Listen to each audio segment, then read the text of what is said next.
orang yang difitnah terbanyak seumur hidupku ya aku lihat ya Jokowi. Deretan fitnahnya tuh udah luar biasa dan yang semuanya akhirnya nggak terbukti. Tapi lah ini lagi si Jokowi kerempeng satu ini. PKI. Tapi terus di generate itu fitnah. Aku nggak tega gitu. Kalau dia nggak diperlakukan sekasar itu gitu. Kamu kera-kera berdasi, kamu kera-kera pakai seragam, tempat kamu neraka jahanam. Jokowi masuk neraka. Di fitnah seperti itu, saya kadang-kadang juga mau marah ya gimana, nggak marah ya gimana, serba salah. Pada saat aku percaya seseorang, maka aku dukung. Pasti sebelumnya aku research dulu tuh orang. Siapapun yang aku ingin dukung, pasti aku browsing dulu. Dia siapa sih ini kok diomongin orang? Yang bunuh tentara, yang bunuh ulama, mau dikasih kelonggaran hidup di sini, saudara-saudara. Nah, sampai dia bisa meyakinkan aku gitu, he is the man gitu ya. Udah aku total dukung dia gitu ya. Tapi saya sekarang juga mau belak-belakan. Jadi kalau nggak diingatkan seperti itu, ada ya orang yang percaya. Presiden Joko Widodo yang menghadiri acara kajian Ramadan di Aula Kampus Universitas Muhammadiyah Malang, Jawa Timur, Sabtu siang, menyampaikan sejumlah hal kepada mereka yang datang. Salah satu yang dikomentari Presiden dalam sambutannya adalah soal isu tumbuhnya kembali Partai Komunis di Indonesia. Lah ini lagi si Jokowi kerempeng satu ini. PKI. Zaman dulu itu sebelum dia bahkan sebagai wali kota, dia sudah menjadi orang yang berhasil sebagai bisnis dan dia dekat dengan ulama itu dari dulu gitu. Dan dia orang yang taat sekali kalau udah masalah sholat misalnya itu selalu di awal waktu. Itu Pak Jokowi itu PKI. Banyak yang seperti itu coba. Difitnah, ya domba, masyarakat dipengaruhi. Ketika TNI dan Polri ingin mensweeping kaos PKI, apa katanya? Udahlah, jangan terlalu over, biasa aja, biasa goblok kau. Ya hak aku untuk mengapresiasi orang, nggak usah Jokowi. Kadang-kadang anakku aja aku puji di medsos, siapapun aku suka ya aku puji. Kadang-kadang caranya juga beda-beda, nggak harus keren. Di konstitusi kita jelas, ada tap MPR-nya jelas bahwa PKI, bahwa komunisme itu dilarang di negara kita Indonesia.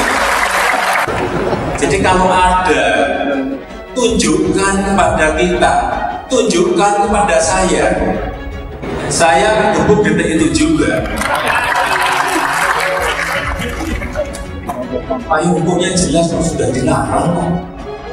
Seenak-enaknya kamu kasih kelonggaran kepada PKI. Saya sebenarnya nggak mau, cuma gara-gara ini kerempeng satu memang harus diginikan dia ini, saudara-saudara. Orang yang difitnah terbanyak seumur hidupku ya aku lihat ya Jokowi. Deretan fitnahnya tuh udah luar biasa dan yang semuanya akhirnya nggak terbukti. Jangan sampai kita diadu domba, dipecah belah gara-gara pesta demokrasi, gara-gara pilihan gubernur, pilihan bupati, pilihan wali kota atau pilihan presiden. Jangan, negara ini negara yang besar. Jangan karena hal-hal kecil seperti itu masyarakat diadu-adu. Itulah kadang-kadang jahatnya politik di situ. Jokowi sebelum jadi belusukan ke sana, belusukan kemari, masuk gorong-gorong, pakai topi petani, kayak becak, pura-pura. Sekarang Memes dan saya sama-sama bulat mendukung Pak Jokowi dan Pak Amin karena bukan fanatisme buta, tetapi melihat hasil kerja, melihat karakter, kesabaran, keimanannya, keislaman Pak Jokowi yang bukan baru sekarang aja dekat dengan para santri, para ulama. Setelah jadi mana ada belusukan setelah jadi. Tidak ada. Aku butuh Jokowi, bukan Jokowi butuh aku. Gitu. Anda butuh Jokowi untuk apa? Bersihin negara ini, dan aku melihat progresnya banyak sekali. Kalau dinafikan seolah-olah dia nggak melakukan sesuatu apa gitu, aduh itu sih sengaja membutakan mata gitu ya. Berjanji melayani rakyat, memakmurkan rakyat. Rakyat mana yang sejahtera? Rakyat mana yang makmur? Yang makmur bukan rakyat, yang makmur makmur Cina, yang makmur PKI, yang makmur perusahaan-perusahaan asing. Mengenai aspek asing dan sebagainya, ya lihat kok apa yang diperjuangkan Pak Jokowi itu luar biasa. Freeport gitu puluhan tahun kita cuma dapat 9%-an gitu ya. Sekarang bisa 51%. Kok malah dibilang antek asing itu aneh, ya kebalik-balik. Sementara itu Presiden Joko Widodo kembali membantah informasi yang berkaitan dengan posisi pemerintah sebagai antek asing dan juga keluarga PKI. Hal ini disampaikan Presiden di hadapan 75 ulama sekota dan Kabupaten Bogor di Masjid Baitul Salam, Kompleks Istana Bogor. Saya ingin menyampaikan beberapa hal, terutama mungkin ini sudah berkali-kali saya sampaikan, tapi saya ingin menyampaikan sekali lagi. Mungkin sudah ada yang mendengar, mungkin juga ada yang belum. Presiden Jokowi itu PKI. Udah, mumpung pas ketemu dia, belak-belakan sekalian saja.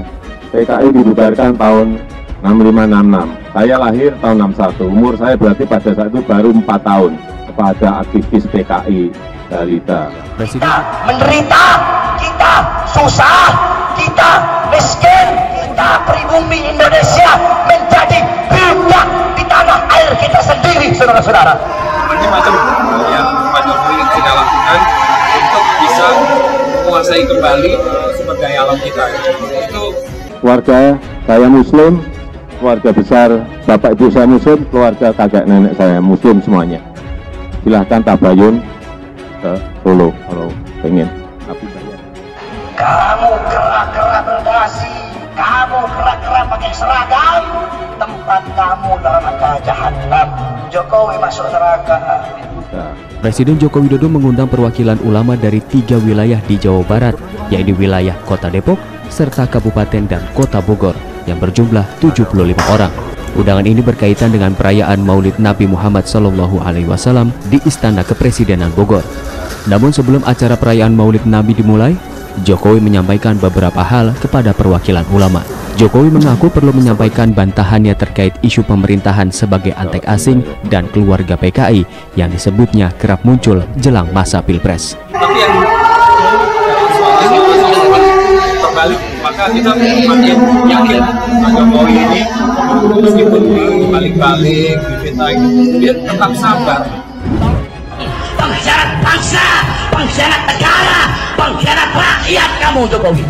Kamu kalau ketemu Jokowi, kamu buka celananya itu, jangan-jangan head Jokowi.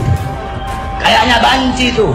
Orang yang difitnah terbanyak seumur hidupku ya aku lihat ya Jokowi. Deretan fitnahnya tuh udah luar biasa dan yang semuanya akhirnya nggak terbukti, tapi terus di-generate itu fitnah. Aku nggak tega gitu. Kalau dia nggak diperlakukan sekasar itu gitu. Mereka melaporkan saya dan berkata bahwasanya Habib Bahar telah menghina Jokowi dengan sebutan Presiden Banci. Tapi yang sudah jelas-jelas itu dia kerja itu luar biasa, kerja kerasnya, terus lurus gitu ya. Bayangkan semudah itu kalau dia mau untuk bikin anaknya hidup senang, ya, dapat fasilitas, dapat proyek, pemerintah, apa segala macam. Siapa yang berani? Dia tidak melakukan itu, artinya. Kami Allah, saya Bahar bin Smith tidak akan pernah minta maaf dari kesalahan itu. Saya lebih memilih busuk dalam penjara daripada harus minta maaf. Apakah untuk uang? No, kalau misalnya ada yang bisa kasih tahu aku dibayar berapa, aku bayar berapa, mau berapa, 1000 kali lipat aku bayar gitu. Aku anti gitu melakukan dukungan kayak gitu untuk dibayar gitu ya. Kita melarat, kita menderita, kita susah, kita miskin, kita pribumi Indonesia menjadi budak di tanah air kita sendiri, saudara-saudara. Pak Jokowi itu figur yang spesial sebagai pemimpin. Dia benar-benar out of the box gitu ya. Jadi aku lahir di era Bung Karno, aku besar di era Soeharto, bahkan aku ketemu dengan Pak Harto, konser buat Pak Harto, aku cukup dekat dengan keluarga Cendana. Butuh sama rakyat, butuh sama umat, butuh ulama, butuh sama masjid, kalau ada maunya, kalau butuh saudara-saudara. aku juga dengan presiden-presiden semuanya juga aku menyaksikan gitu ya. Tapi aku lihat semuanya gitu. Dan begitu lihat Pak Jokowi dengan kesederhanaannya itu, buat aku di balik kesederhanaannya itu aku melihat ada sesuatu yang besar, yang gigantic gitu yang. Kamu berkeimbangan harta, kamu punya rakyat susah, kamu bohongi rakyat, kamu makan uang rakyat, kamu makan darah rakyat, kamu makan keringat rakyat, kamu dustai rakyat. Apalagi ada yang bilang untuk proyek, untuk jabatan jadi menteri, jadi komisaris. Aku bilang, ya ampun, impianku tuh bukan itu.